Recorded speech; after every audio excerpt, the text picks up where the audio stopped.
everybody. So this is something that because it has some evolutionary advantage to become addicted to eat or to drink more than you need is something that saves your life to be predator. So your brain is configured like that, and so in any situation, especially when you have an emotional distressing situation, this part of the brain will start to worsen. So especially in this time, this is why we have to see this rise of addiction, and even according to David Kahneman theory, the Nobel Prize for neuroeconomy, say that as worse as the scenario, as worse the decision making, and is another way to arrive at addiction, because the worst example of decision making is the gambler. Now the gambler fallacy, because it's over, you can win anyhow. So this gambling, and we are interested in gambling since now 25, 30 years, when nobody was really interested. Why? Because it involved a large number of population. This is a worldwide. A few years ago, Italy is one of the top leading countries with run, but even Spain is in a good position, especially for gaming machine. Apparently, Spanish gambler like technology more than Italian one, but they spend a lot. Like in Italy, last year it was like 120 billion of euro spent just officially from gaming. So it's a huge expense. So let's see. Why TMS for gambling? Because there is no FDA-approved treatment. I started to use several pharmacological treatment in gambling 25 years ago with with stabilizer, with opioid, with SSRI. We have only some partial good results in limited population. But also, now we are encouraged from the fact that TMS has been approved for OCD, so it's been shown as effective in compulsive disorders. That is still one of the core dimensions of gambling. And also, TMS is also going to investigate the brain of the subjects. So, and really, this is the final part of the presentation. So we can understand the neural basis, and also we might consider to prevent, not like through the study of internet addiction, to the mechanisms that are involved in the brain. We might consider some opportunity to early intervention in this population. So these are the hypothesis about the mechanism that has been summarized in all the presentation during this day.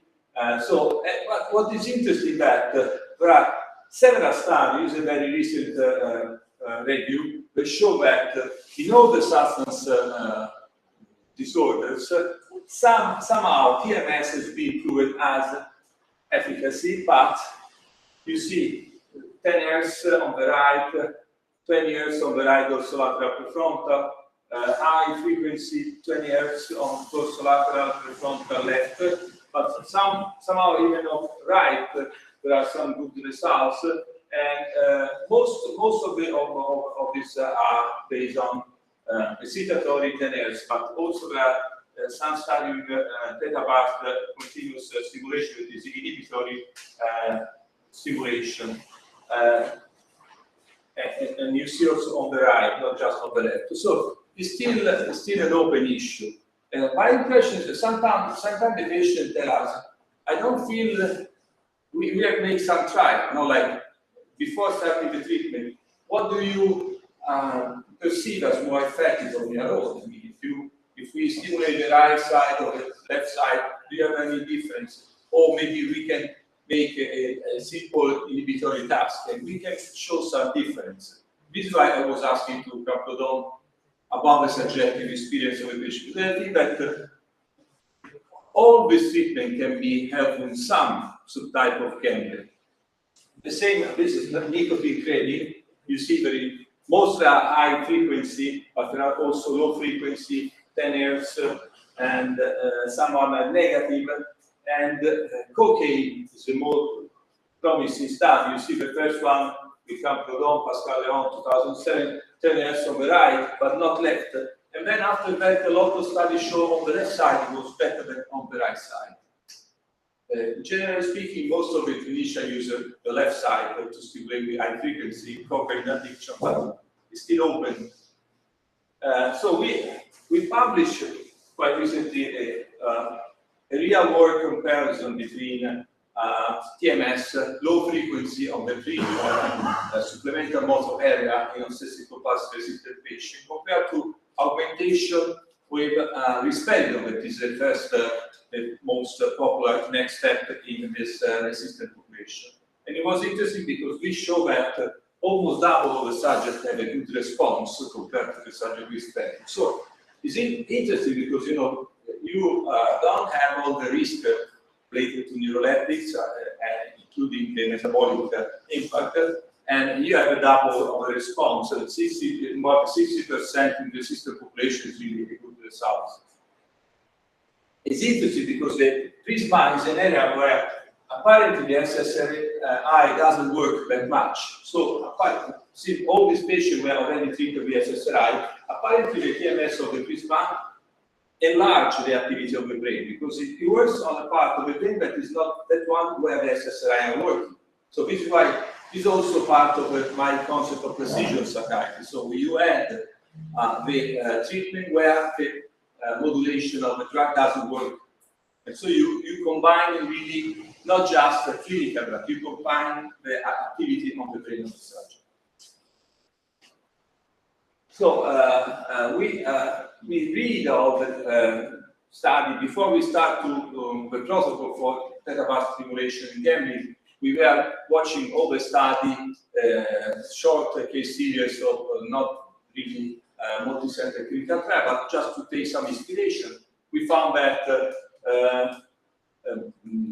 the supplemental motor area was considered a good target for tic disorders, and we start our own to investigate the protocol we use for addiction in some of the obsessive-compulsive spectrum conditions, like hoarding, steam picking, and trichotillomania.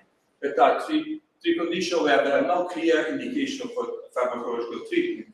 Even if we publish some good results with atomoxetine hoarding disorder. Atomoxetine is an anti-ADHD drug, while the other, in most of the cases, are not very well treated with SSRI that still represent the first indication. You see that stimulating the reward pattern in this population have some encouraging results with good response in a large percentage of trichotillomania, steam picking, and hoarding. The same protocol we use on the PRISMA, we use on the schizophrenic patient in order to reduce the craving from cocaine from nicotine. And it was interesting because we found not only a reduction in nicotine intake, but also an increase in awareness of illness, like reducing the hyperactivity of the PRISMA can have an impact on both these dimensions of the disorder. This is extremely interesting because also in this population of the long run, we start to reduce the neuroleptic, and it was very good for them. So the PRISMA is the area we like the most, it's this one.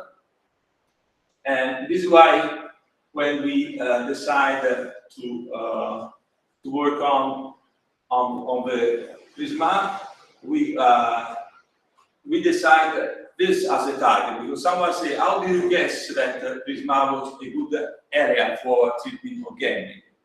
Because it's an area that is important for the reward connection, but also is important in order to improve decision making in this population.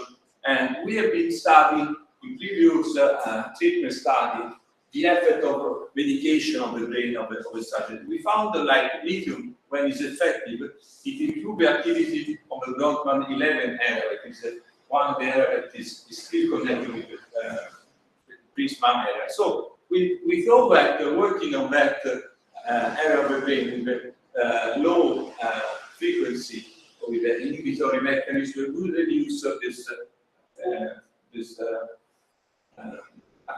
dysfunctional behavior. This was a we have published first 6 cases as an open trial, and then we start to study in a double-blind placebo manner the population. Is almost 30 patients with a large percentage of female according to the criteria. And it's interesting because only after 10 of this application, that last less than 3 minutes. The theta bar stimulation lasts 3 minutes. Now I thought that it was largely under how do you say, underdosed. But anyhow, it works, because after 10 sessions, double blind, you see that the placebo didn't respond, and the subject that received the proper treatment, they have a reduction in both the dimension, main dimension of the disorder, the behavior, and the subjective part of the urge to gamble. So that is, because probably these are two different dimensions in terms of circuitry, but both apparently respond to our treatment. So, just to express my opinion that gambling, as like all the other categorical defined disorders, is not unitary itself, like even for the substance users. So probably, we found one of the way to treat this population, treating the prisma in inhibitory manner, but there might be other possible applications, like for depression. For depression, we already have at least 6 different protocols. Now we have the acceleration protocol, we have the theta bars protocol, we have the low frequency on the right side, the high frequency on the left side, we have sequential treatment, right side, left side. So there is not just one treatment. And sometimes, as a clinician during the treatment, I decide to make change of the protocol for patients. So now it's not responding well to low frequency, let's change and set up a treatment on the left side. This is something that it's like with the medication. I mean, we have seen the study that yesterday was of our show that, prescribing mechanically 50 milligrams of SSRI for depression only produce 1/3 of remission after 10 weeks, 12 weeks. So this is, and thank God we are not that kind of clinician. We don't prescribe mechanically for depression 50 milligrams of citalopram without anything else. I'm sure that any clinician has his own option. He might have some benzodiazepine at that time to sleep, or he might have some mirtazapine to enhance the activity of the adrenergic part. He can, this is something that we are used to make. And I think that it's time to start to use it. Since I'm using ITMS for more than 20 years, even TMS that way, not just according to the protocol. Because according to the protocol, probably are going to have the same result we got with the medication. Personalization instead is just considering, especially the subjective response in the interactive session of the subject as a marker, because subjectivity is a marker. Marker not just biologically or concretely, even the subjective experience is a marker. Obviously, I'm a terminologist at the origin, sorry, this is why. Okay, so and this we have to be more precise in this now, because probably TMS is a very good instrument for treatment of this condition. We know that because of the success of subject that is claiming to get some treatment for any form of substance use or behavioral dependence, and the number of subjects that would respond. But we have to personalize the treatment, and we can personalize according to all the study, but also according to our clinical experience. And to the response of the population. It's still a work in progress, but I did 20 minutes less. Okay, so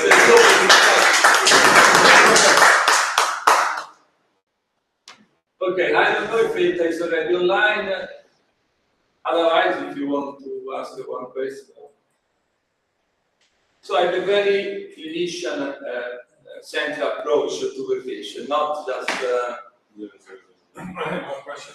When you have a responsive patient, you said that you are asking patients on how they feel, how it works. Do you, in these cases, see the faster treatment response than when you have non-responsive patients? Yes, of course. It's even with depression. I was in Palo Alto when we did the same study, acceleration study, and I was used to ask just one simple question to the patient that it was not really to say, can you imagine your life without depression? And only the patient that responded answered yes. Who was unable to answer yes didn't respond then to this call. So I mean, if there is something that you feel that is really a good marker, because you don't, if you cannot even imagine your life without the disorder, because there is the disorder, the function of your brain, and the habit, and the circumstances, and everything. And if you can not even imagine how the life would be without all this stuff, you're not going to make any change. It's very simple, but. Necessary to recover levels. You should have something, otherwise. It's like a biomarker, you know. It's like a biomarker, because you have to, this patient that has to be, when the change, I used to say the change is not the change in the brain circuit function, it's the change, and it's a correctional one, in your emotional response. You change, patient can now, when I see some cocaine powder, white powder, I don't feel the same. This is the change. It's the true change. And we have to monitor this part, because this is the part that will give you the measure of how it's working the treatment. No? If you don't feel the same, it's very good. Yeah. Okay. So Eta.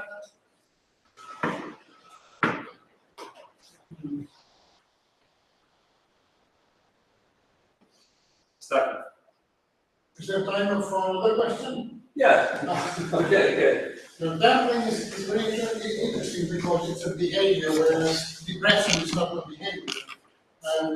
And if you explain it with genes, there was no handling, I think, in the early times of the human evolution. So one could perhaps think, I would predict that if somebody is a gambler, there are also other behaviors that the same genes will influence. So when you treat gambling, will something else change as well? Yeah, I think so. Yeah. Will, Yeah. side effects. So what behavioral side effects? I mean, It's interesting. The people we show about schizophrenia, that reducing craving for nicotine also increase the awareness of illness. There is something that is connected. I mean, like self-awareness, as much, because addiction is something that make you move by outside, reduce your self-directed activity. It's something that you feel. And if you can regain some kind of self-direction, you make a big change, even in other behaviors, especially consumer behavior. Of course, still in terms of terminology, cocaine involves consummatory gratification. Gambling instead involves perspective gratification. In most of the cases, not even gratification, because you know better, the attraction of a gambler is not through the money, but is uncertainty. So uncertainty is the drug of a gambler, and cocaine is the drug of influence. They are very different. So uncertainty. Uncertainty, yes. Is the driver of a gambler? Yeah, again, uncertainty is a strong evoker of dopamine firing. Like anticipation, for example. Yeah, this is why in the ancient time it was a good thing, because it's also related to curiosity in some sense, but it's also related to.